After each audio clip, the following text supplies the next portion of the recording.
What is Lean Six Sigma? So let's look at a little bit deeper dive and talk about Lean Six Sigma, right? Like I mentioned before, Lean manufacturing principles is all about waste reduction. So earlier I talked about a nurse walking from one station to the next station. If you measure the number of steps that a person takes from point A to point B, you basically try to calculate what can I do to reduce the number of steps from point A to point B. That's part of waste reduction. Similarly, in manufacturing, you're looking at if you have a manufacturing facility, right? If you have an automobile plant, you're basically building stuff one by one. And as you look at the process from point A to point B, you look at where in my process is I'm causing waste. So we asked before waste. Now let's take a different approach. Let's take an approach of time duration. When I talk about time duration, can anybody tell me how can we relate that to waste at this point? What is waste in that case? Let's say if I'm building automobile, what could be considered as waste? Any idea? Any delay between stations? Okay. So anytime you're waiting for something, that's waste, right? Similarly, the Six Sigma methodology is all about variation reduction. So basically, when I talk about variation, it's basically product A to product B, right? Let's say if you're building 1,000, parts in a manufacturing environment, or basically doing something in healthcare. Whatever the process is, from one process to the next process, you're trying to reduce the variation. That means that you have certain limits, and within those limits, you're trying to manage your process. The more variation you have, the more defects you're going to have. Okay, and we'll talk about that as we go along. Any other questions, thoughts at this point? All right. So again, why Lean Six Sigma? Again, the point is that if you continue doing what you're doing every day, right, you're going to create waste, you're going to create defects. But the point is, you don't realize that it's showing up at the customer because the customer wants value, right? And the only way we can provide value is by reducing the number of defects, improving the quality, and also looking at the requirements and trying to reduce the defects from that perspective. So when I talk about improving quality, any thoughts on what we're talking about? When I say improving quality, are we trying to make the best of the best? Are we trying to optimize? What are we trying to do? Any thoughts?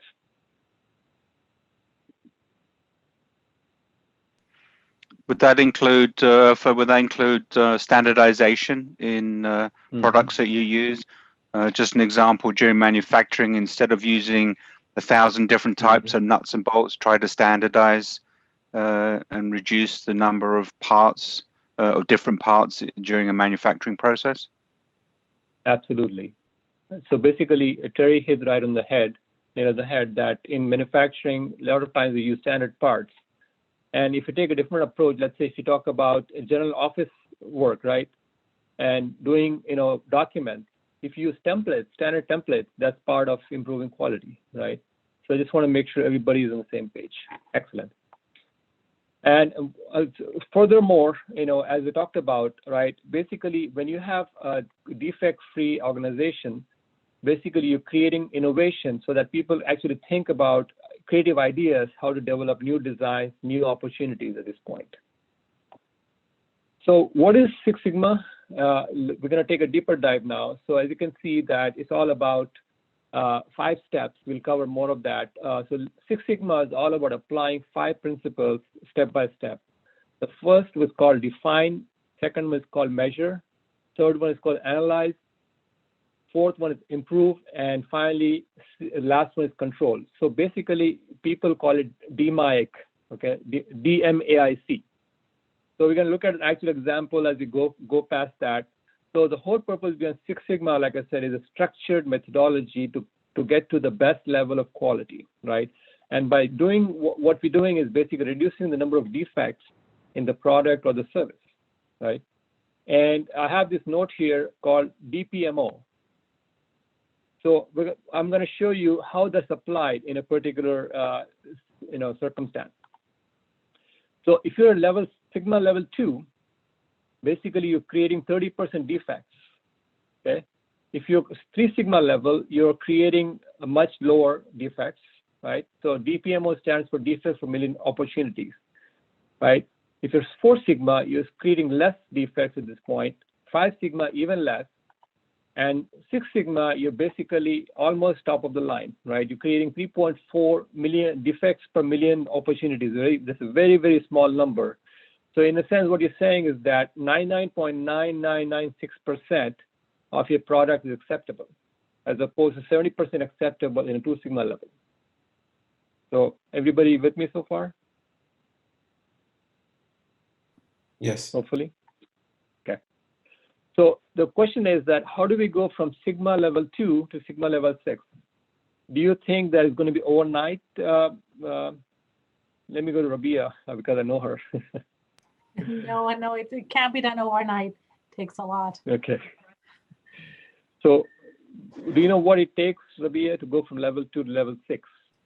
I think there's many things, right? We talked about first having a checklist to see what it is that you need, where do you want to get, and setting the limits, right? So there's requirements, there's quality, what does the customer want? And is it a process or is it a tool that needs to come within the controls? And is the waste, manufacturing, or is it paper waste, or is it a time? And then, reducing those steps and reducing those things. So, and then it needs black belt and, green belt. We need to have the proper consultants on board for that. So it's, resources, right? All your resources that you need. Absolutely. So what Rabia mentioned is that the 2 sigma company, the processes are way out of control, right?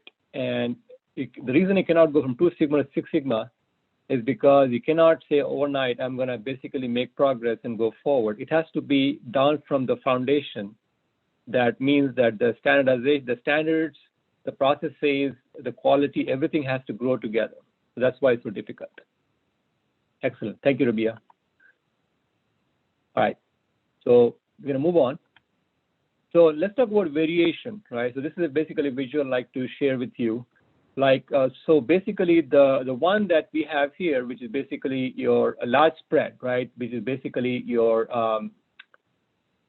this one basically creates processes which are basically a lot of defects. That means they have a lot of variation. Versus this one is medium spread.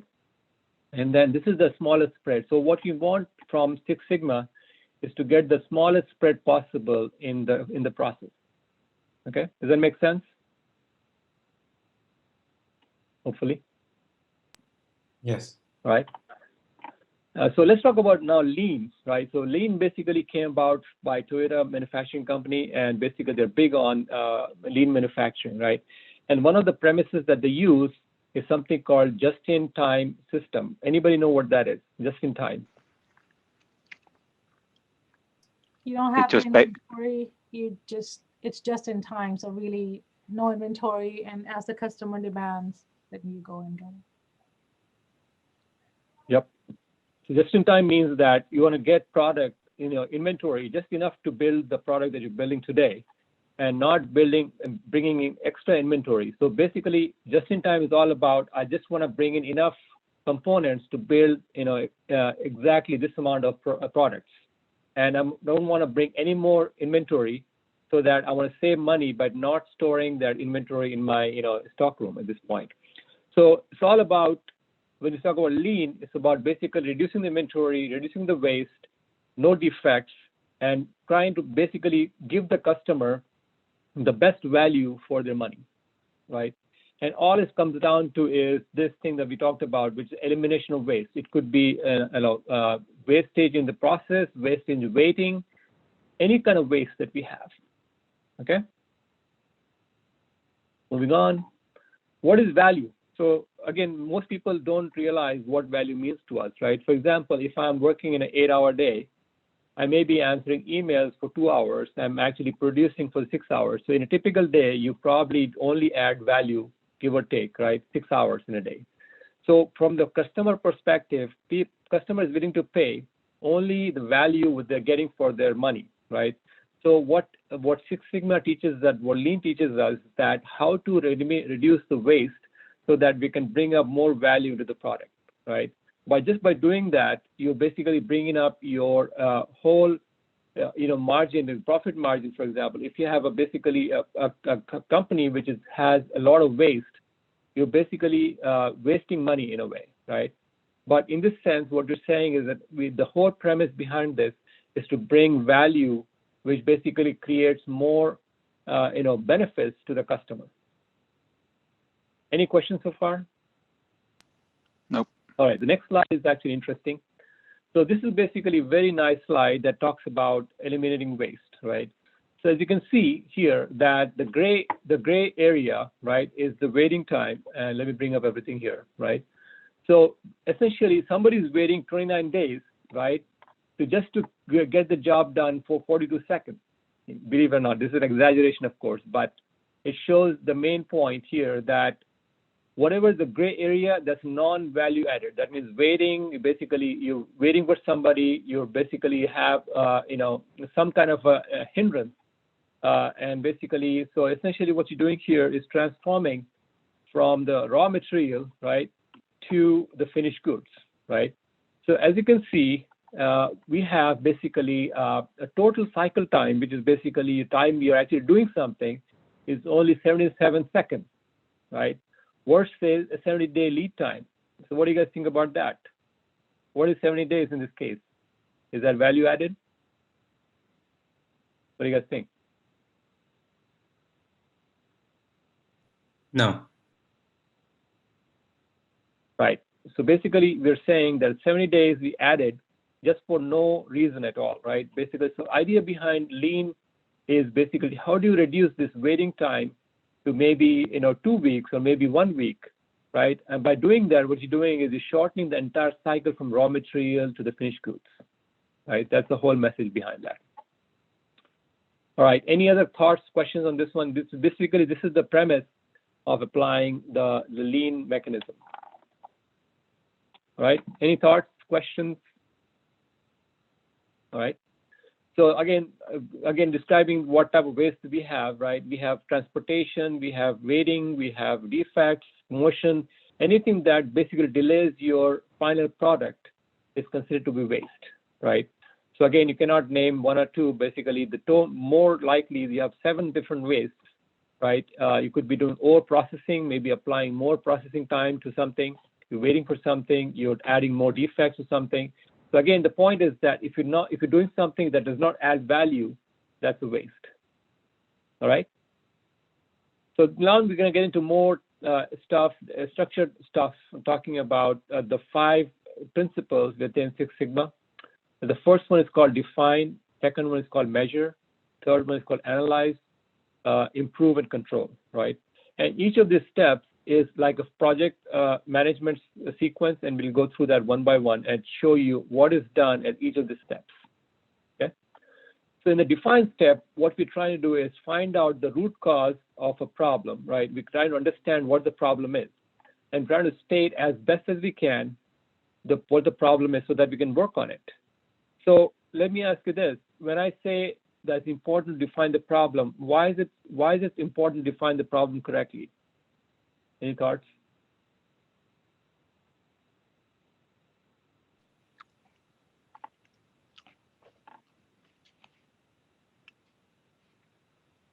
All right, I'll give you a hint. So the reason I want to do that is basically because if you don't have the right problem statement, you may solve the problem, but you may not solve the right problem. That's why it's important. So the first step within this sequence is to define the problem as best as you can, right? Second step is to measure. So basically, once you go from define, the second step is going to measure to see what are we doing at this point? What is my current status? What is my current state in the process that I'm working on, right? So give me a baseline capability to see where I'm at in the process, right?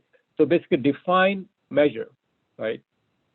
The next step is to analyze. So now we're going to look at the root causes, which is basically delaying the process or making the process have more waste.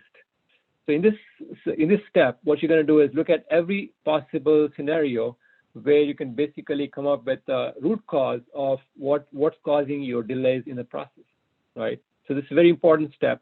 and you're trying to find out relationship between what kind of processes are affected by, what are the inputs that you have which affect the outputs of the process, and try to fix those together, right?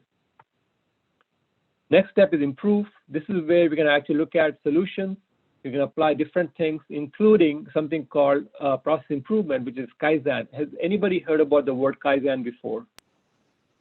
Yeah, it's where you encourage people to make improvements within a manufacturing. Well, I use the word manufacturing in any situation to make life easier and save money.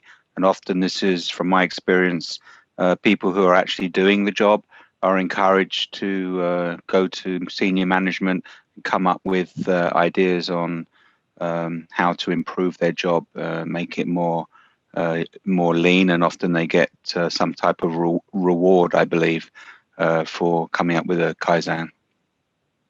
Excellent. So it's all about process improvement, right? Basically, you're looking at the current process and you're trying to see where can I improve the process by reducing the waste. That's how all Kaizen is all about.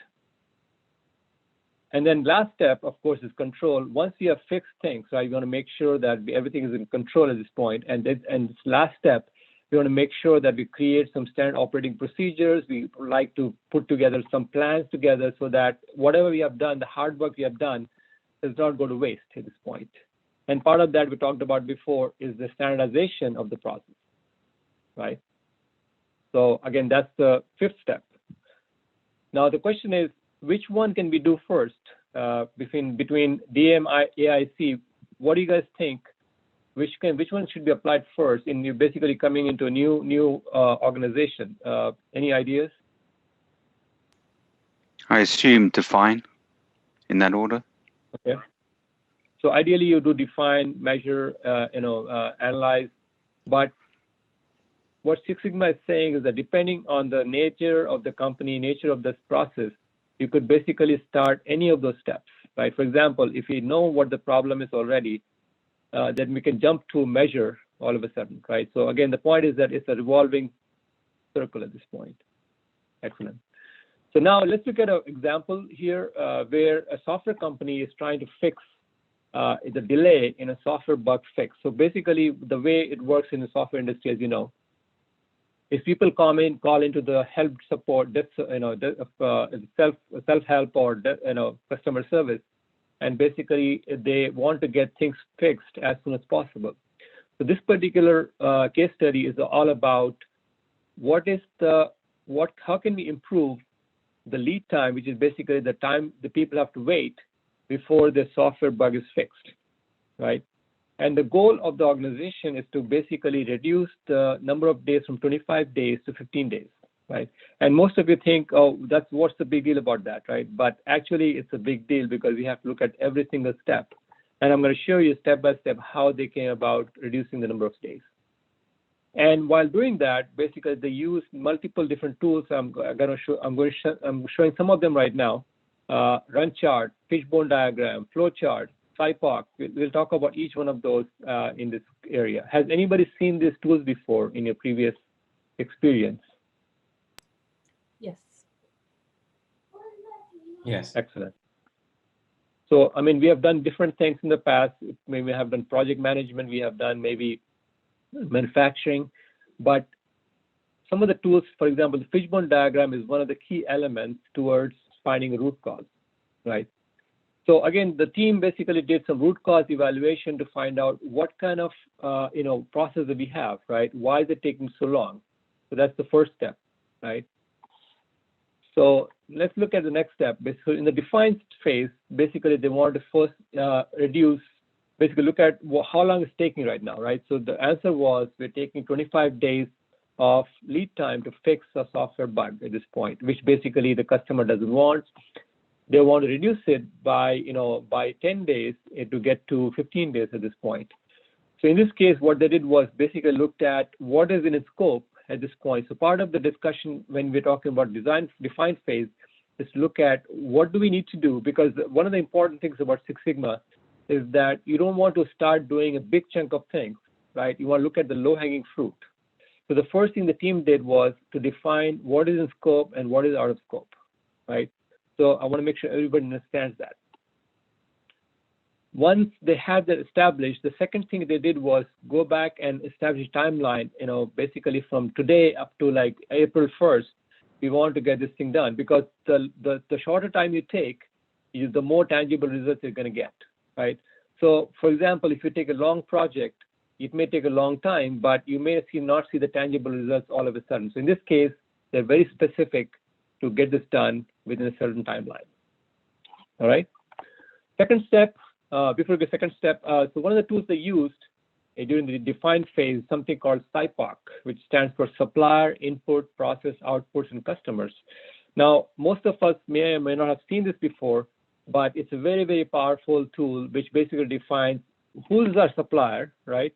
What are we doing as an input from that, right? What is the process, and what is the output, and what is the final customer getting that from that point? So in this case, let me take a simple example where the suppliers basically are the testers of the software, right? And the input they're providing is basically they're providing patching, they're providing fixing the bugs, and the process is basically once they get request in, basically they go through a certain process all the way to fixing the particular bug. And the output from that is they're delivering a fixed bug, right? And the end customer, of course, is the final customer, right? So again, this kind of gives you an idea for any process to define who's your supplier and who's your customer, right? Any questions on this? All right. So next step they did was drew something called a flowchart. Very simple, right? So flowchart shows us the current state. So basically, they wanted to map the process as best as they can, starting from the creation of tickets all the way to delivering to the official branch, right? So as you can see, there's multiple loops here, right? And some of us may know this as swim lane. So basically, there are multiple things happening here. We have the customer, we have the release load, we have developers, builders, and finally, we have the testing team. So the reason we want to use the swim lanes is because we want to show the cross-pollination of cross-movement of process across multiple lanes, right? Does that make sense, everyone? How this structured? Yeah. Excellent. So this is the current state. They want to look at what are we doing today, and how can we fix, or how can we improve the process as we go along, right? So the first thing they also did was they made something called Runchart, which is basically showing us data points between the low point and the high point, right? And they found out that the average time is taking them, the number of days is about 25 days. So this is basically taking a measurement of number of days across many number of timelines, right? So a Runchart is a great tool to show us the variation between different points at this point, right? So has anybody seen this tool before?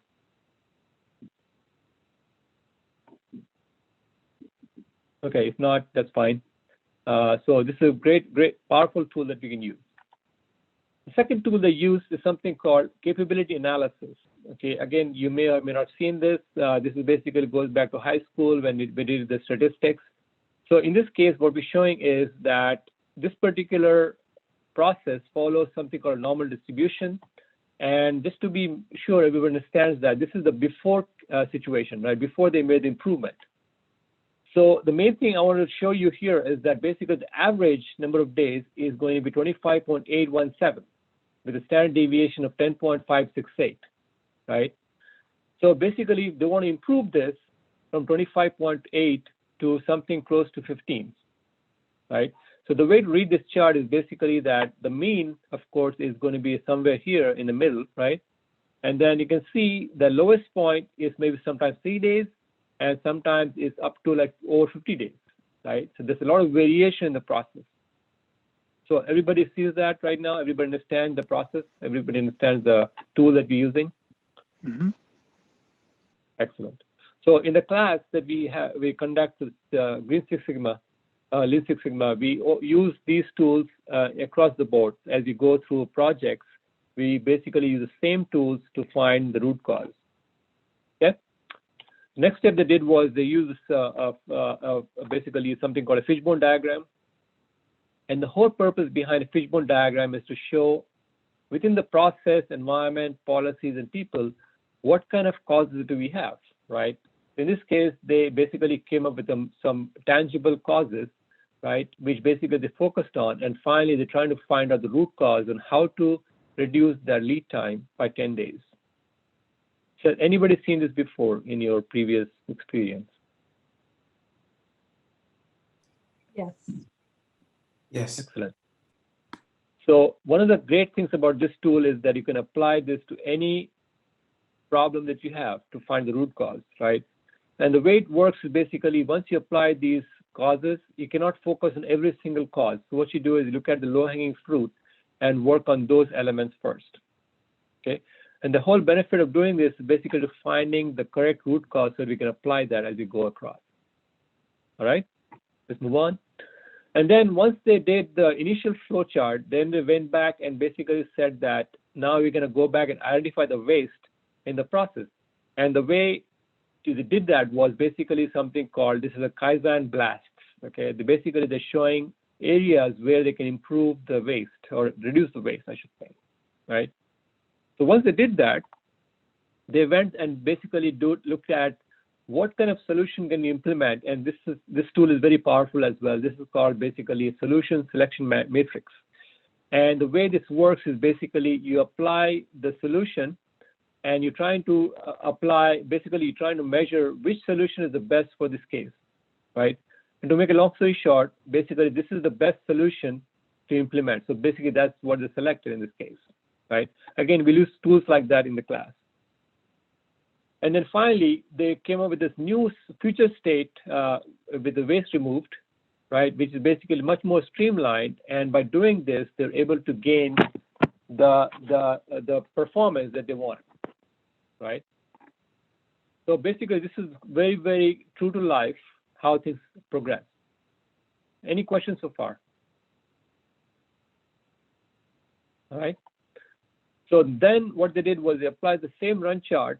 And this time what they did was they measured the before and after, right? So what we see here is before we're getting as much as 25 days variation, but after they implemented the solution, that whole variation was dropped to about 10 days, right? So basically this is a new process at this point. So this is the improvement that they're looking for. So the point we have to make here is that in the class, when we do the projects, we are looking for actual implementation of the process improvement. Okay. Any questions so far? Right. If you hi, this is Terry. If you were acting Sure. as a consultant and you go into a company to help them implement lean, at the beginning, obviously you need to sort of really analyze as well. But how do you? They're going to ask you questions like, what's this going to cost me? How long is this going to take? How do you define a project before you start, and to give the management, the owners of the company that perhaps are employing you, some type of definitive beginning end to a project? Of obviously it's going to vary depending on what you're doing, but how can you at the beginning, is it really are you analyzing the project before you actually? I said define before, but I almost feel like Right. you need to almost analyze the project to be able to give your employer, some type of scope to the work and what's this going to cost? Because I always hear cost is an issue that a lot of people avoid in a lot of industries, the implementation of this, because it can be a costly exercise. And I just wonder how at the beginning you can sell yourself or the idea of lean manufacturing to somebody as far as time and cost. Absolutely. So let me give an example. I recently taught at Target Corporation through Fullerton, thanks to Winnie. So I did about 5 different cohorts with Target, and basically when I went in there, I had the same question, right? So the way I applied this, Terry, was that we have to look at the bigger picture, right? You have to look at what metrics are driving the company's performance, right? So in the case of Target, one of the metrics they're driving was number of cartons per day, right? Basically, they're measuring how many cartons can be processed from inbound to outbound, right? So taking that holistic approach, basically we said, okay, if I take the metric, how does it apply to individual departments, right? How does it apply to inbound? How does it apply to the shelf? How does it apply to the outbound? Then you basically take that metric, right, and break it down and basically apply the same metric to the smaller department, right? For example, if I say 100 cartons per day, right, what does it mean to me at the inbound, right? So it may mean that I have to move, 10 cartons per day, right? Again, I'm making this up. So then you go back and evaluate in the inbound, in order to meet 10 days requirement, 10 cartons per day requirement, what do I need to implement in the process, right? And you basically make it a small project. So the whole purpose behind Six Sigma, Lean Six Sigma is to take a small size chunks, right? You cannot take a holistic approach that I'm going to solve every single problem. So you have to find out what is causing the most heartburn, right? So let me give you another example, right? When I was at Crane Aerospace, we were basically trying to reduce the product. It was an actuator from X dollars to 40% reduction in cost, right? So instead of going through every single component of the actuator, we said that what are the main 4 components of the actuator, okay? And that's a low-hanging fruit. So we said there are 4 components that are tangible that will give us the maximum benefit. So we basically said, how do we reduce the cost of those 4 elements so that it affects the entire cost of the actuator? So hopefully I answered your question, Terry. Thank you very much. I'm sure I'll have plenty more similar ones later. Sure. No problem. No problem. All right, so again, after we improved the process, now look at the mean, right? The mean actually dropped to 15 point something, which is basically what we wanted. So essentially, when we use this kind of normal distribution, we're showing us basically that we have basically moved the mean from 25 to 15. That's what we wanted. And look at the variation. It basically varies from 4 days up to 25 days now, right? 26 days. So this is all about tangible things that you do basically to prove your process. Right.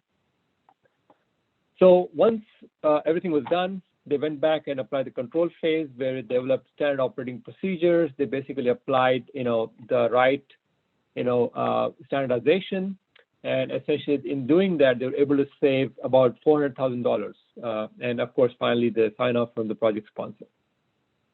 So that takes us to the end of this presentation. I do have one more slide. Let me cover that first, and we can open up questions. So as far as the number of belts within Six Sigma, there are about 4 different levels, right? The lowest level, of course, is a yellow belt Six Sigma, which is basically at an introductory level where people are basically have a small concept about yellow belt, idea about Six Sigma.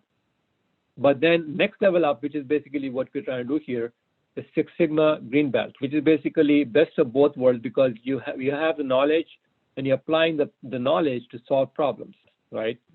And the next level up is basically the Six Sigma black belt, which is basically like Rabia mentioned before. This person is actually going around the whole organization and applying the full complement of DMAIC in this case. So in this case, the Six Sigma black belt is actually helping Six Sigma green belts, right?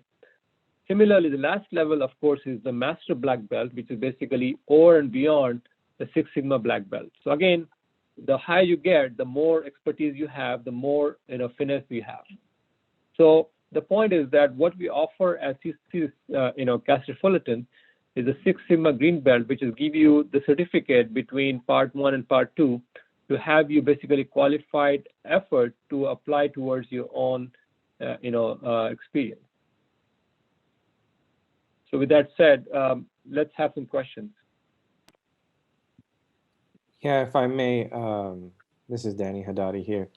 Sure. With respect to the tools, it's been a while since I've taken statistics, and back then, of course, we were figuring out standard deviations and things of that nature manually. I would imagine that there are certain industry standard tools now that eliminate the manual process. And what we're essentially doing is gathering data points and inputting it into these tools, and then they run essentially these reports for us. Absolutely. That being said, prior to this program, is there anything that we need to familiarize ourselves with in preparation? The only thing I recommend is we like to have at least the basic algebra knowledge base. And I guess more importantly, I recommend people to have a process knowledge. For example, if you're building a bike, right, you have to know what goes into the bike, right, what comes in, what goes out, right? So it's very process driven. So the good part is that we use something called Minitab, which is basically a statistical tool, to do a lot of the grunt work, right? So from the student perspective, we expect you to understand the process and what you're trying to improve, right? What is your goal, right? And understand also the waste aspect of it. What are you trying to remove? How are you going to remove the waste? So beyond that, it all comes down to, you know, your own drive at this point. Thank you.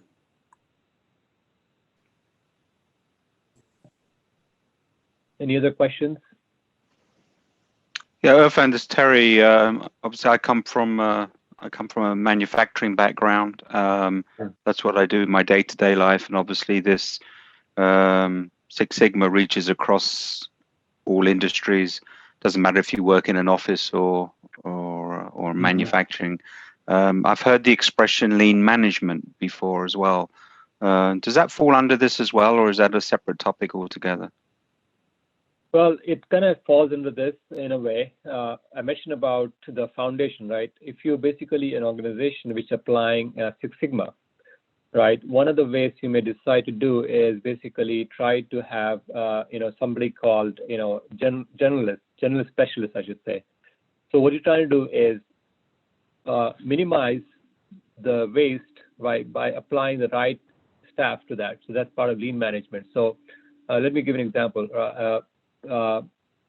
Companies like Oakley, which makes sunglasses, they have very lean thinking, right? So in their case, basically they want to have documents which are basically very, very lean, including the management. Okay. Got it. Thank you.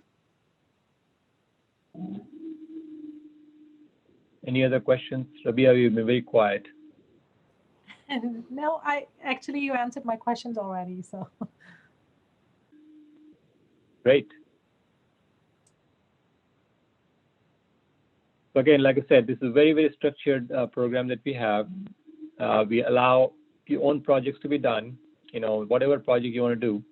It could be a manufacturing project, it could be healthcare project, it could be any project that you think you like to experience. We divide basically in teams and let the teams do the work, but it's all very hands-on because people are actually calculating stuff through Minitab. They're basically plotting graphs. Again, Minitab does everything. And essentially, they're actually creating value in their process. Is one of the biggest concerns that you've had in the past, like roadblocks when you go into a facility to help them and implement lean manufacturing? Have you found that it's the people that you have to work with are your biggest roadblocks, and try to win them over? Has that been one of your biggest roadblocks, I guess?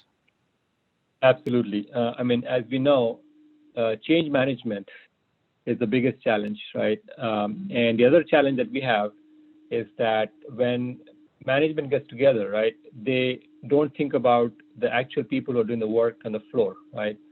So whenever I look at the process, I actually involve people who are actually doing the work, right? So one of the biggest challenges that we have is people assume that they know everything, right, which is basically a false pretense. So the roadblock I saw before, Terry, was that not having the right people involved in the process improvement, right, is the biggest challenge. And do you need the support of management down, or is it the other way around? Is it from the people up? I think I've heard that before as well. Right. So the way to start that, I would say, take a very, very simple project, right, and show the results as soon as possible, right? Let's take a 2-week project, right? It could be just reducing maybe, one step at a time, right? Take that step, and basically, once you do that step, once you do that project, and you show the results, everybody starts getting, interested at this point. When I was at Zodiac, basically the site manager has very driven by Six Sigma, right? And he has very lofty goals. And one of the things we want to do was increase the number of inventory turns, which is basically going with a just-in-time thought process. So the more number of turns you have, the more you have more inventory. So the premise behind just-in-time is to increase the number of inventory turns as many as possible, right? So, but everybody said that's a tall, very tough goal. But we basically started doing that and started showing smaller improvements, and pretty soon everybody kind of jumped on it. Very good. Thank you. Any other thoughts? So I guess my question to you is, what are you hopes to get from this class? For me, again, I'm sorry, I'm doing a lot of talking. For me, I visit a lot of manufacturers. I sell machinery, and I find that I'm seeing a lot of things that just don't make sense, and I'm not trained in. There's a lot of common sense in manufacturing, and I see a lot of things that frustrate me, and I really want to be able to not as necessarily part of a selling process, but obviously it helps, but really to be able to advise and really just give free advice that makes logical sense to a customer perhaps you're visiting, to try to help them, and and not really to make it. I don't want to give advice and for it to be wrong advice and actually have a negative effect, and rather do it in a structured way. Right. Great. Excellent. Danny, Rabia, what are your thoughts? What do you want to get out of this class if you join the class, of course? I think naturally I'm attracted to process and structure. And it's sort of how I am in my day-to-day now with the things that I do. However, I'd like to expand the scope of my capabilities in terms of process improvement and extend that to organizational change management, evaluating the enterprise as a whole, seeing where we can apply lean methods, and whether or not there is Six Sigma involved in that as well. I wouldn't mind obviously getting acquainted with that tool or those set of tools. But really, as I try to grow in my career, I feel like there is an advantage to formalizing this type of education, knowing the specific vocabulary, knowing how to structure these type of projects, and approaching them this way, so that way there's professionality, there's results, there's ways to document metrics and provide the updates, as we get closer to what the goals are. Absolutely.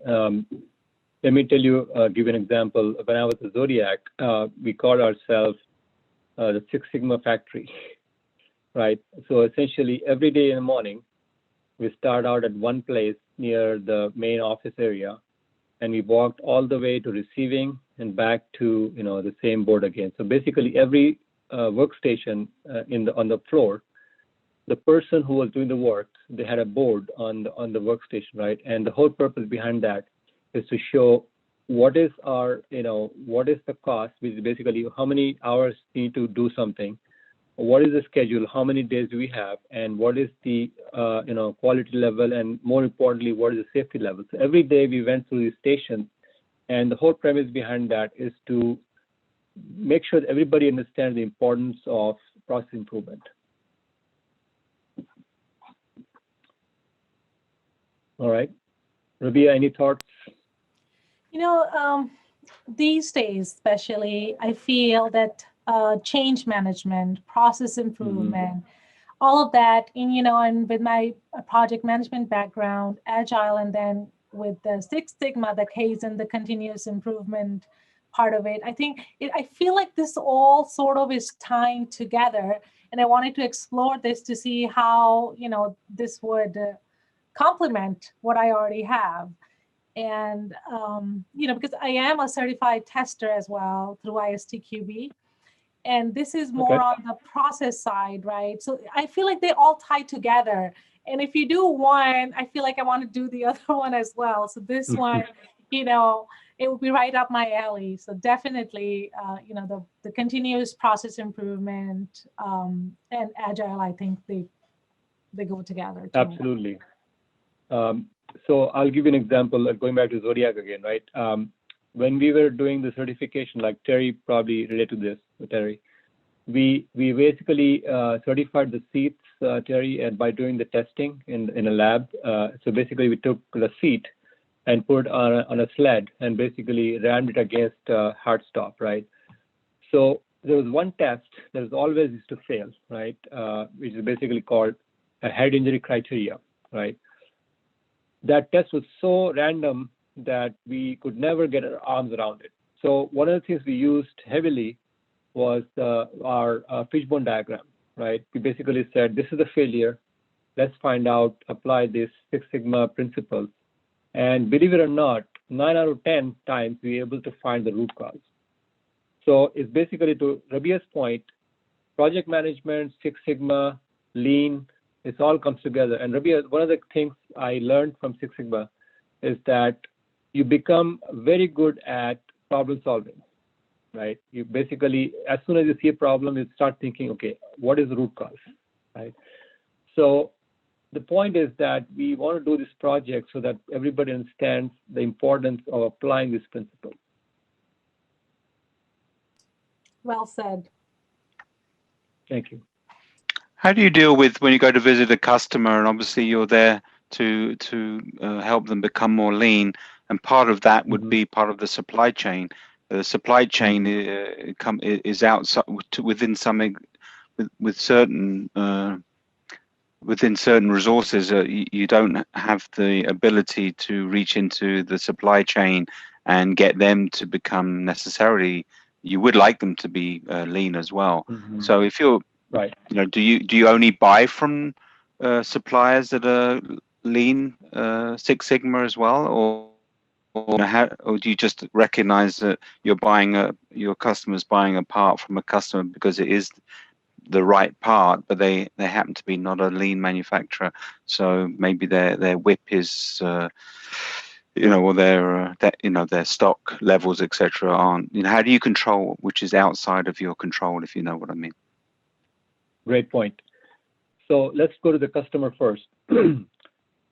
So let's say if your customer is at 2 Sigma, right, and you want to make sure that you work together, right, and improve their Sigma level. So you can become basically an example in your own organization and show the benefit to the customer that by reducing the waste and removing the variation, we're able to give you this product within, let's say, 10 days, right? So the customer is going to be an eye opener that if the supplier can do that, you know, they can do that as well, right? So going back to your question about supply chain, let's look at the other way around, right? Let's say if I'm a Six Sigma company as a customer, and basically I want all my suppliers to be, you know, Six Sigma level, right? So I cannot force everything on them, right? But what I can do is make some simple mechanisms in contracts, for example, right? Basically, you can say that we want to make sure that we get reported on defects per million opportunities every month or every week, right? So even though you're not forcing that on them, you're basically creating this atmosphere where they're forced to apply these principles. For example, I mentioned about the metrics, right? Let's say one of the metrics that you have is the on-time delivery. So let's say the on-time delivery is, in your case, is basically 10 days or 15 days, right? From the point you get in the company to shipping out to the customer. Now, when you talk to the supplier, you have to make sure that they understand that they have to meet that timeline by applying whatever process improvement that they can have. So in the case of suppliers, what I recommend is that you basically show them the way by what you're doing in your own organization, right? And basically you guide them through that process, right? So that's one aspect. Second aspect of the supply chain, which is very troublesome, is that if you have a supplier, let's say in China, for example, And let's say if we have an issue, let's say if you have multi-layer supply chain, let's say you have 4 layers of supply chain where the lowest level is in China. If there's an issue with that supplier, you will not know about that supply chain until you, find, let's say 2 days, 3 days, 4 days later on. So in your process improvement, you have to make sure that you reduce the waste as much as possible so that you know almost instantly something happened at the supplier, right? So that again goes with the over many, many years, many, many months to get to the level. Thank you. Right? No problem. Any other questions, thoughts, stories?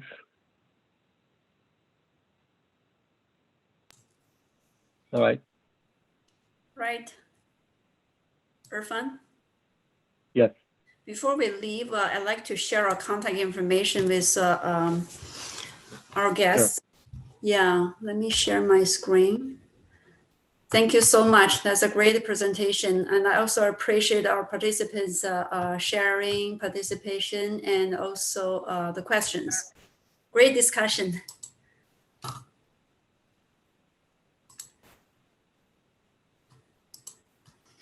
Just want to quickly share the, I think, hold on. The registration actually is already open. So if you're interested, we welcome you to join us. And also our contact information. This is, Magda and I, we will support you before, during, and after the program. So feel free to contact us. And we look forward to welcome you to join the program, also to the TED family.